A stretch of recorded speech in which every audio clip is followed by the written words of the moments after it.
Okay, we're recording out here. We're outside on a highway or some shit. I wanted to do it outside because there's like a thunderstorm going on, and I just had a few things that I wanted to talk about. The first one being, oh, that was a good flash. Just to give a little backstory on me and everything I've kind of been through. The main one being loneliness that I mentioned in a previous video. I grew up with a single parent household, which I'm not resentful about or anything, not upset about it. I just kind of wanted to speak about it in general. You know what I mean? I feel like, especially a man, this video is going to be about the male loneliness epidemic. It's a problem that we hear about. It's almost like turning into a buzzword at this point, but part of it feels like it started from the fact that whenever men voice an issue, it's deemed as though we're like seeking empathy. It has to be that. It can't be anything else. Like me just talking about being lonely invokes the thought of, oh, he's doing this for attention. He wants to have people rally. He needs a hug. No, I just want to talk about being lonely and how it's affected me and how I think it affects people in the long run and stuff. And I've come to terms with it. I'm not looking for any sort of okay, that was cool.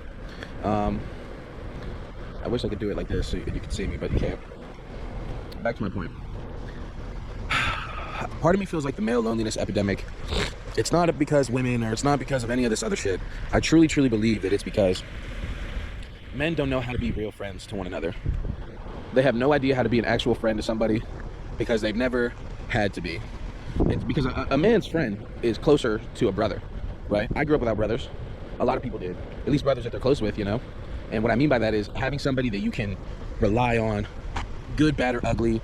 If you have any sort of issues on your mind, you can talk about it. And sometimes people are blessed with that. They have those types of relationships. They can make those types of relationships easily. But most men, I don't think they can. I really don't think a lot of men can make those because it requires being vulnerable, right? Which is always, for any man since the dawn of time, being vulnerable is our pitfall. No man wants to be vulnerable because a vulnerable man is a dead man. But now, we're not necessarily... Capitalism and stuff has put all of us into the box. All of us into the bottom class box, right? So it's not, before it was like, oh, a man could only suffer alongside his fellow man, right? Does that make sense? You know what I mean? They, in the 50s or whatever, some crazy ever.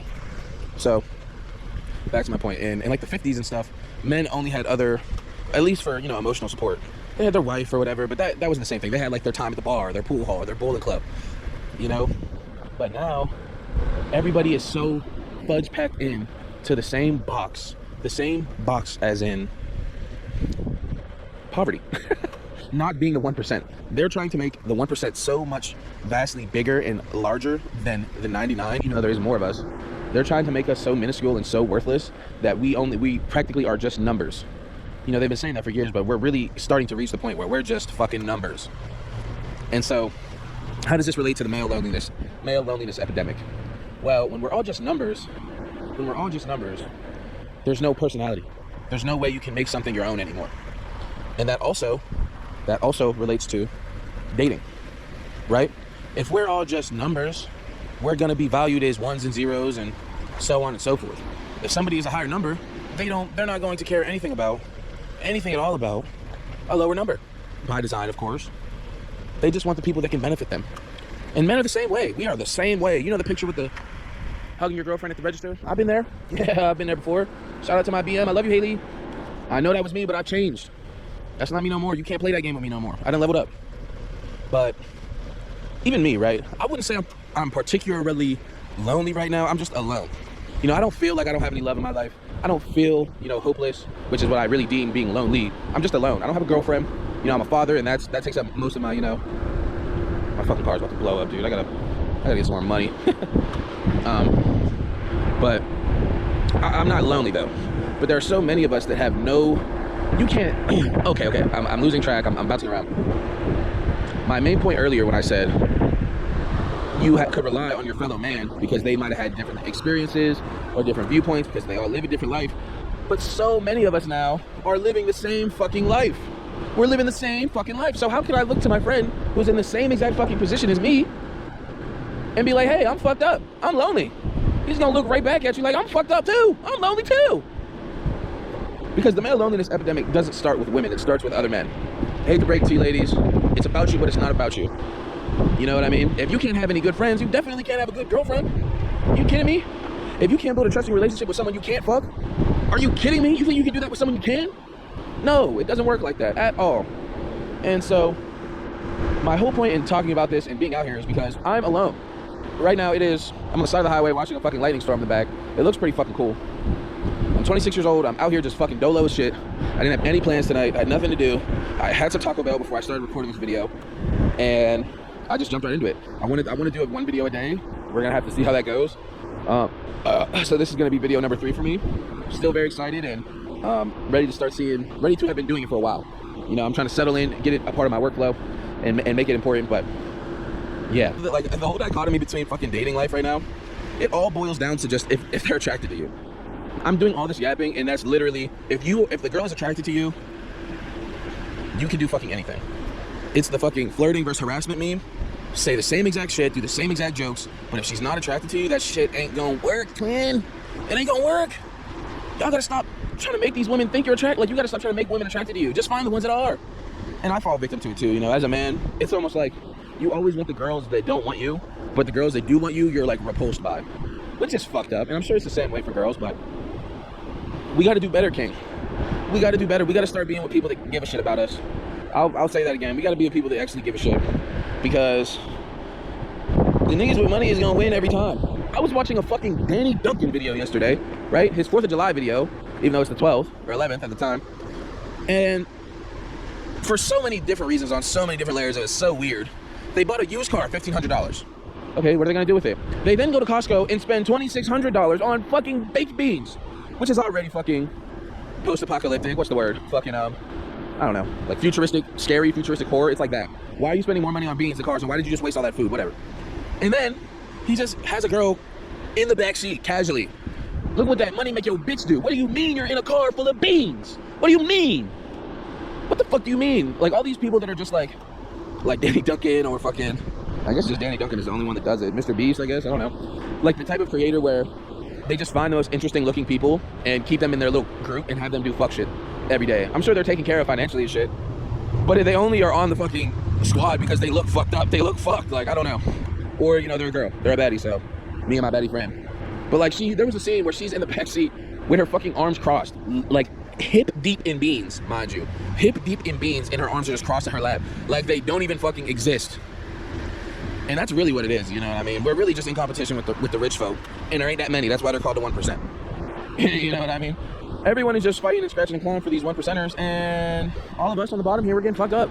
Luckily, I had a kid already. My bloodline is sustained, at least until hopefully she don't get married, or she keeps her name or some shit. Gotta have a son, keep it going, I guess. But I can't think about that right now. I got fucking bills to pay. And anxiety. But all of this shit is so crazy. They put us in a world, they raised us in a world that we were never meant to live in. Like our human anatomy and thought processes and our caveman brain was never meant for this shit, ever. Like, it was never meant for this. Talking about fucking parasocialism and brain rot. Like, what do you mean, dude? It was hunters and foragers. Like, that's all it was for the longest. What are we talking about? What the actual fuck are we talking about? I'll never understand. Not that, you know, it's my duty to understand, because it's really not. But I'm just hoping that maybe shit can just end up like everyone's playing in the proper league. Everyone is trying to go up to, you know, the majors, right?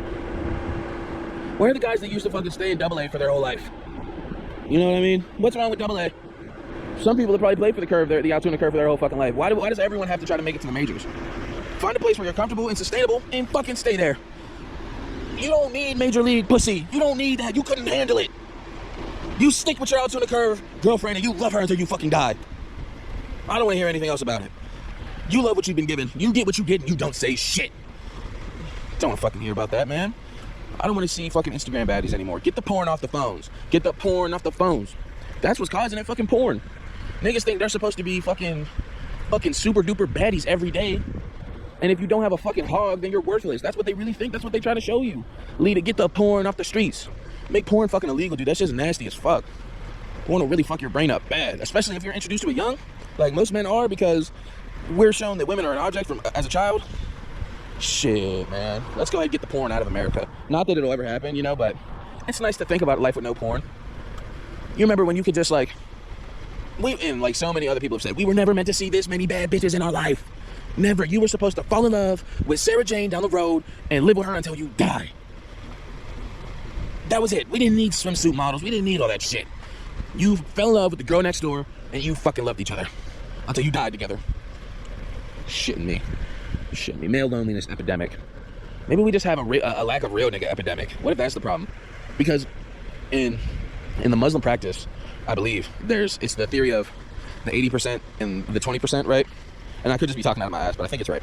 And 80% of all the people they're just the sheep, right? To be herded and to be passed through, right? To graze freely with no thought. And then there's the 20%. You know, there's two wolves. There's two wolves inside of you.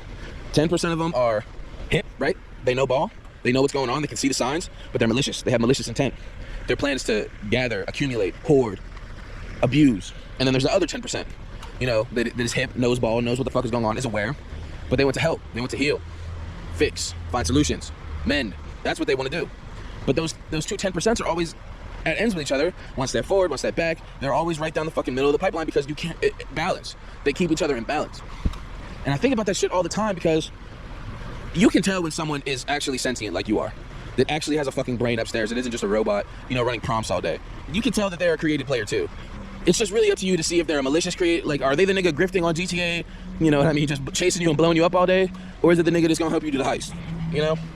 And I think it's like that that's the hardest part for a lot of people, is they put their faith into everybody thinking they're all the same, thinking that everyone could help them in some way.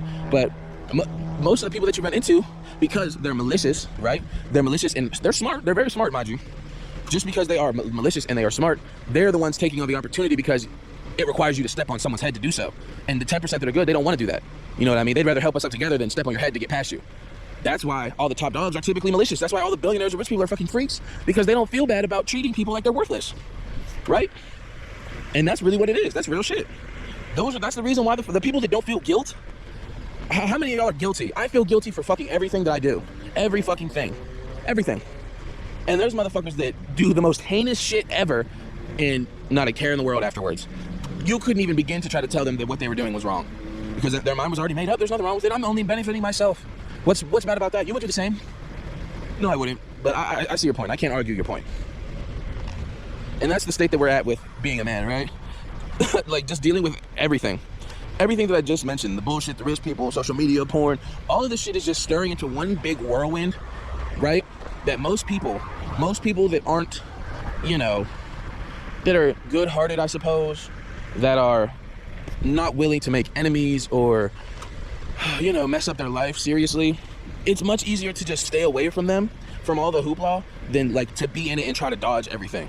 You know, it's just easier to stay away, especially with TikTok perpetuating the lack of fucking perpetuating the lack of like sincerity and grace that women actually have. You know what I mean? Like, women are so loving and so helpful, but the internet just kind of puts a twist on it. It makes it seem like every single woman on the planet is coming for your money, is coming to drain your bank account and leave you hungry. But that's not the case at all. It's really just a matter of let's get off the internet, people. Let's start living a little bit in the real world. Have you even tried to talk to a regular girl? You know, the girl that you see at this fucking store? I fall in love with a cashier every other day. If I'm in the store and I see a fucking bad cashier, I'm like, oh my God, I love her. I want to marry her. I want to take you away from all this. Oh God. I don't even know if this is cohesive in any fucking way at all. I'm just spewing. At this point, I've been talking for half an hour fucking straight. I don't think I've ever done that before. So I guess that's going to be the end of the video right there.